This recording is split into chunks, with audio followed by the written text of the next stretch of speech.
mga wagi, may mga celebrities ding bigo sa pagsabak nila ngayong eleksyon.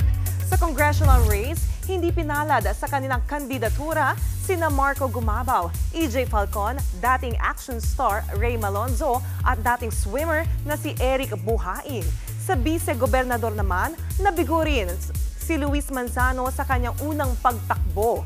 Mahigit 200,000 ang lamang kay Luis ng kanyang katunggaling si Dodo Mandanas. Kapwa talo sa kanilang kandidatura bilang konsehal sa Caloocan ang dating mag-asawang sina Marjorie Barreto at Dennis Padilla. Bigo rin sina Aramina, Shamsi Supsup, Abby Viduya at Mocha Uson. Mga kapatid, Jania Lipon po, laging maging updated sa latest sa entertainment and lifestyle para maging una sa balitaan. Bisitahin at mag-subscribe na sa social media pages ng News 5.